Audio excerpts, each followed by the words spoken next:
各位老友記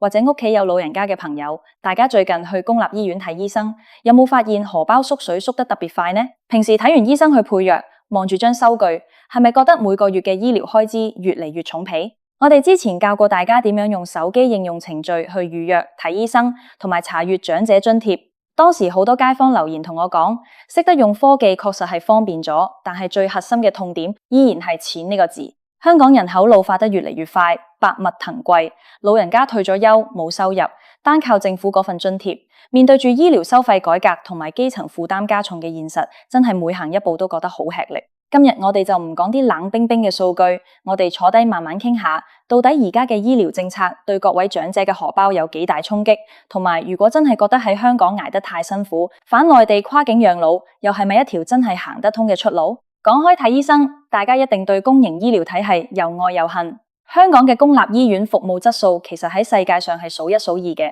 但係問題就出喺等候時間同埋收費度。近年醫療收費改革推行之後，好多基層市民，特別係長者，真係感受到前所未有嘅壓力。你諗下，急症室收費、專科門診收費，仲有每種藥物嘅收費，逐樣加起上嚟，對於一個冇被動收入，淨係靠積蓄或者政府津貼過活嘅老人家嚟講，絕對係一個天文數字。而家社會上有一個好強烈嘅呼聲，就係要求政府將公營醫療費用自動豁免嘅安排擴展去到65至74歲，並且有領取長者生活津貼嘅受惠人身上。點解會有呢個呼聲呢？我哋就要由現行嘅政策講起。而家嘅政策係咁嘅，如果你係75歲或以上，又有攞長者生活津貼，咁你睇公立醫院就可以自動豁免收費。呢個安排確實幫到好多老人家，但係65至74歲呢一班老人家呢？佢哋同樣係已經退咗休，同樣係通過咗資產同入息審查，先至攞到長者生活津貼，即係話政府都承認佢哋係有經濟需要嘅基層長者，但偏偏就因為未夠75歲，佢哋去睇公立醫院依然要俾錢。呢個年齡層嘅老人家，身體機能開始退化，高血壓、糖尿病、關節痛呢啲長期病患開始浮現，好多時一個人要睇幾個專科，睇一次內科，睇一次眼科，再睇一次骨科。每次專科門診首次診症要135蚊，複診要80蚊，每種藥物仲要收15蚊。一個有三高嘅老人家，每次複診攞3-4隻藥，埋單隨時要100幾200蚊。如果你話後生仔有份工，100幾200蚊可能只係一餐飯錢，但對於一個每個月得嗰4000幾蚊長者生活津貼嘅老人家嚟講，呢度扣啲，嗰度扣啲，加埋水電煤，馬太錢仲認返幾多？我哋試下拆解呢個潛在政策對長者荷包嘅實際影響。如果政府真係肯聽取民意，將自動豁免醫療收費嘅門檻降低到65歲，對呢班長者嚟講，絕對係一場及時雨。第一，最直接嘅當然係慳返筆醫藥費，每個月慳返幾百蚊。對於基層長者嚟講，意味着佢哋可以買多幾斤新鮮排骨，或者冬天可以買張暖啲嘅棉被，生活質素係會有肉眼可見嘅改善。第二係心理壓力嘅減輕。好多老人家而家係諱疾忌醫，明明個胃痛咗好耐，或者對眼睇嘢越嚟越矇，但係一諗到去睇專科，又要排期又要俾錢，佢哋就會自己忍住，或者走去藥房立亂買啲成藥食就算。如果醫療費用可以自動豁免，佢哋就唔使再因為心痛啲錢而拖延醫治，可以做到病向淺中醫。長遠嚟講，其實都係幫緊整個醫療系統減輕重症嘅負擔。不過要落實呢項政策，政府當然有佢嘅考量，庫房壓力係最常被提起嘅理由。香港老人家越嚟越多，如果全面放寬，醫療開支一定會直線上升。但係我哋調轉頭諗，呢班65至74歲嘅長者，年輕時為香港社會經濟繁榮出過幾多力？佢哋做工廠、做地盤、做服務業，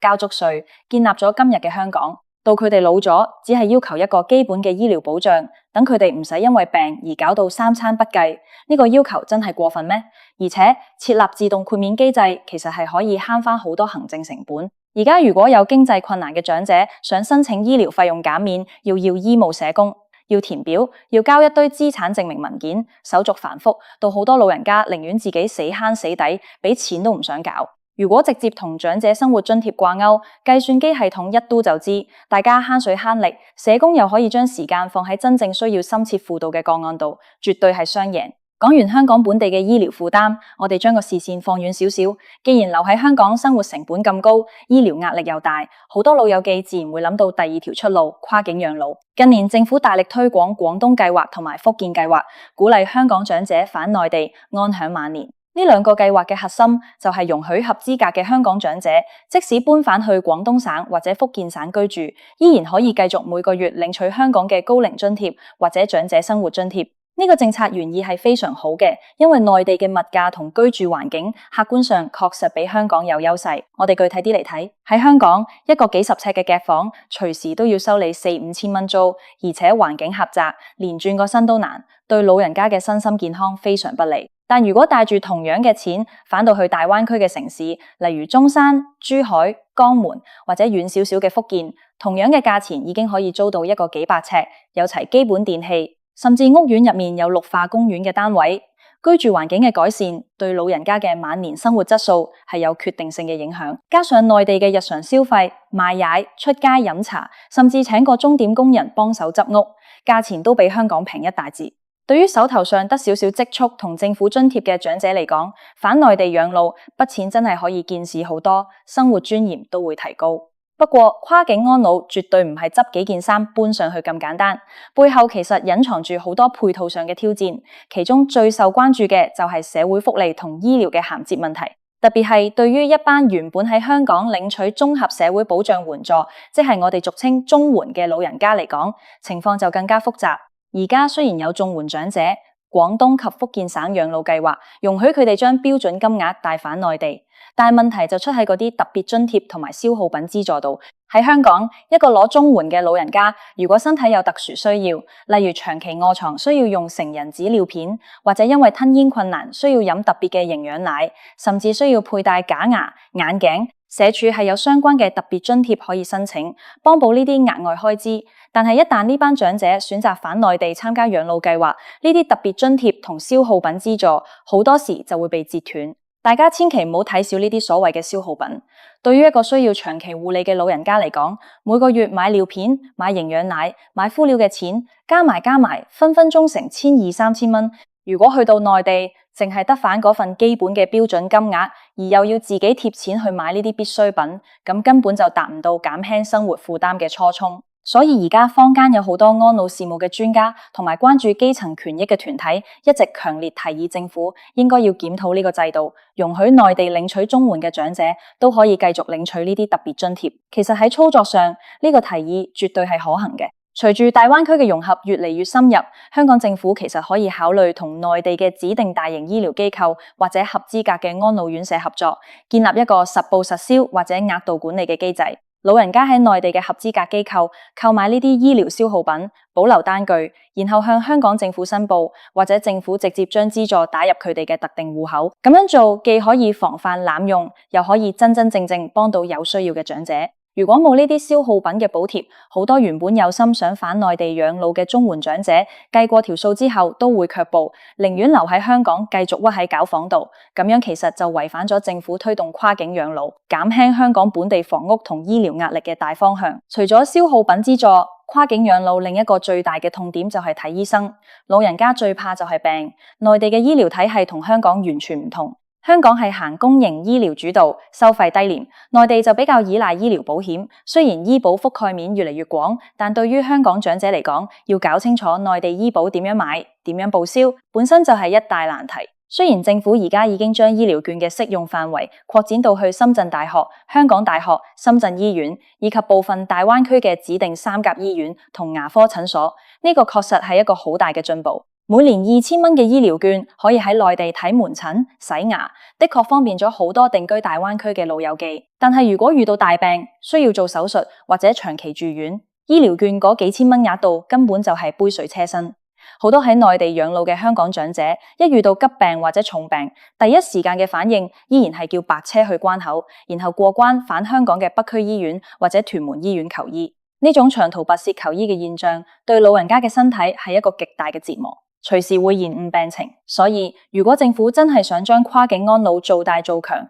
單靠派醫療券係唔夠嘅，必須要喺兩地醫療病歷互通、跨境醫療結算，甚至係由香港政府向內地特定醫院購買服務等層面做更加深入嘅探討同落實。例如，可唔可以探討讓參加廣東計劃嘅長者喺內地指定醫院住院時，都能夠享有等同香港公立醫院嘅收費標準，然後由兩地政府喺後台進行補貼結算。呢啲都係未來必須要直視嘅政策方向。講到尾，無論係爭取喺香港將65至74歲長者嘅公營醫療費用自動豁免，定係完善跨境安老嘅各項補貼同醫療配套，核心精神都係同一個。就係要令到每一位為香港社會貢獻咗大半生嘅長者都可以有一個安穩有尊嚴嘅晚年。人口老化唔係一個將來式，而係一個實實在在嘅現在進行式。政府嘅資源當然有限，理財需要審慎，但係將資源投放喺改善長者生活、減輕佢哋嘅醫療負擔上面，絕對係一筆最值得投資嘅社會成本。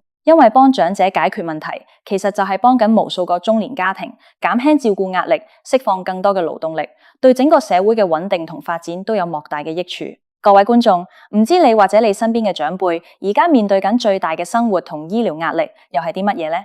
你哋又點睇將醫療費用豁免擴展到65歲呢個建議？又或者你會唔會考慮將來返內地、大灣區甚至更遠嘅地方養老？如果你對跨境養老嘅福利銜接有咩個人經驗或者睇法，非常歡迎你喺下面留言區同大家分享。你嘅每一個真實故事，每一次發聲，都係推動社會政策進步嘅重要力量。如果你覺得今日嘅分析對你有啟發，或者能夠幫到你身邊嘅老友記，記得將呢條片分享俾佢哋睇，等更多人關注長者福利同醫療負擔呢個切身問題。多謝大家嘅陪伴，我哋下次再一齊探討更多貼地嘅民生話題。祝各位老友記身體健康，生活愉快。